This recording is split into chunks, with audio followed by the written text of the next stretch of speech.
Have you ever needed to bake an 8-foot tall cake and you had nowhere to bake it? Well, I've got the solution for you. I'm Tim from Street Bandito, and this is the Oven 2000. Call the number on screen right now, place your order, $6,000, that's all.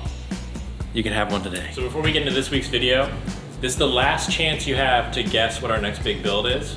We've already said it's an American car, American powertrain, it's in a video game, and the last clue is it revs up to 16,000 RPM. So put your guesses in the comments below. The reveal of the next big project is gonna be next Friday, so this is it. Welcome back, man. Welcome back. Hello, Dusty. I'm Xavier. I'm Tim.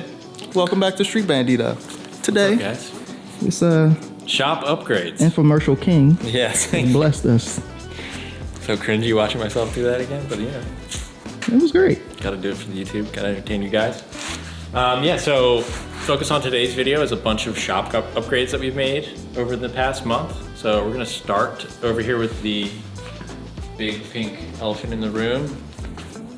We are building a huge oven. The interior dimensions are 8 feet tall by 5 feet by 5 feet. So we can do a bunch of pre-preg stuff that's large enough for our next build. We can also do wings and all of the move to a lot of pre-preg stuff that we've been trying to make over the past like 2 or 3 months has pushed us to want to just get this oven. Instead of running small parts, we're really just maxed out by our oven size. So Essentially, you're going to give Ferrari and Lamborghini a run for their money. exactly, thank you. But yeah, so we spent a ton of time framing out this oven. We're building this all by hand. It's all wired up. We have an actual controller box that has a PID controller, so we can ramp up temperature really slow, because that's important with composite and stuff like that. We have 4 burners right now. We can also add 2 more in the back if we need to, but we only need to get to like 300 degrees, so it's not like it needs to be like a powder coating oven. But if we wanted to powder coat in this, we technically could bake powder coating, so maybe we'll add the other 2 elements later and go into that. But it's all electric. It will have a door. It will have sheeting on the outside of it. We just want to do some test runs once we actually have the elements wired up. Make sure it heats up, make sure everything's good with it, run some temperature control stuff, and then seal it all up, put the door on it. This sick rack from our favorite sponsor ever, Fiberglass. So they sell these. They have 6 racks on them normally. We added these little J hooks. It makes sense having 6 racks because sometimes you have like huge rolls. If you have like, 200 yards on a roll, it'll get huge, but we've been running smaller rolls recently. And we have like more than 6 rolls worth of stuff for pre-preg stuff, which is actually not even on this rack, or if we're doing an infusion, or if we're doing wet layup, we got our 12K, all the stuff. But this makes it so easy, and it can now like roll around. Ooh. So we can push it out of the way. That boy got wheels. And the second half to this whole thing, now that we have this on this movable cart, we can take our old table over here. We're gonna actually blow this thing out. Right now it's like bolted to the wall, and it's really annoying. You can cut across this front half, but getting around to the other side, there's a wall in the way, so it's like, Yeah, they definitely seen that in old videos. It's annoying. I had to crawl on top of the carbon. It doesn't make sense. So we're gonna make a 10-foot long by 5-foot wide table that's on casters too. So we can slide it in here whenever we're done not using it, and then whenever we want to cut stuff, we can roll it out here, roll our cart of like carbon materials and everything right up to the end of the table. So we can have the table like right here, roll it out, cut it, pull it back in, roll that away, call it a day. It's very cold. Another thing we've done, this vent right here actually runs to 2 super high-powered exhaust fans.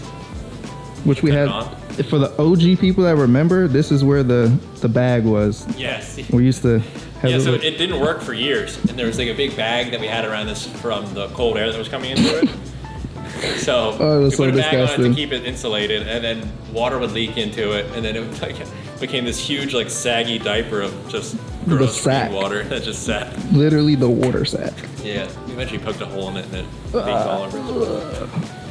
But yeah, so we got sick exhaust fan now. So when we're like sanding and blowing off everything, you know how crazy dusty it gets, especially when Ryan was grinding this, like we couldn't breathe.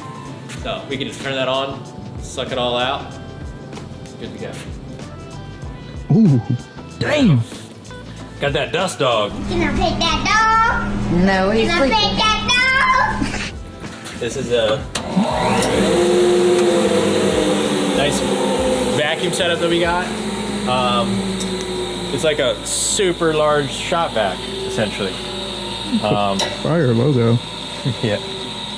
That dog. So it's got a bunch of different ports, but it's got one that runs into the CNC room, so we can just vacuum anything that's like the mess that this thing makes. We have another port running to the top of the CNC room that runs to the head of the CNC router. And then we have another whole half of the system that runs up here and off to this side of the wall. So the second half of the air system runs over here, and we're gonna run a board here with a bunch of these little block off boys. So we can run air to the bottom, so vacuum to the bottom of our drill press, which is also new, bandsaw, mini bandsaw. We're not gonna run air to that, but we'll have an actual vacuum port to each of these. So you can just pull this while you're working on it, and we can evacuate all of the carbon dust so we're not sitting here breathing it in. We're doing this professionally now, so we have to actually take into account, like, we want to be safe and, you know, PPE and all that stuff.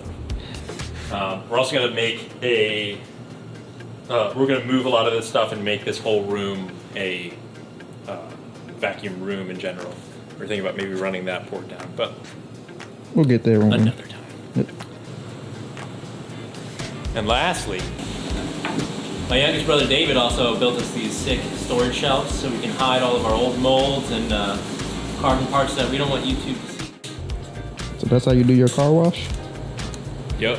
This Saturday we're going to be bringing the 240Z back to MA Motorsports, and they're going to have the guys at Link ECU tune my car, which is awesome because Link already sponsored me and got me this ECU, and now they're going to like personally tune it. So thank you to Brian at MA, everybody at Link. Like, you guys have been awesome. So I'm really excited to get this bad boy on the road, racing, doing some cool stuff. Potentially go to our first event for the season. Yes. Yeah. I mean, it's coming up. Like, we're gonna have to get your race suit ready, mate. I know. You gotta paint your car. Yep.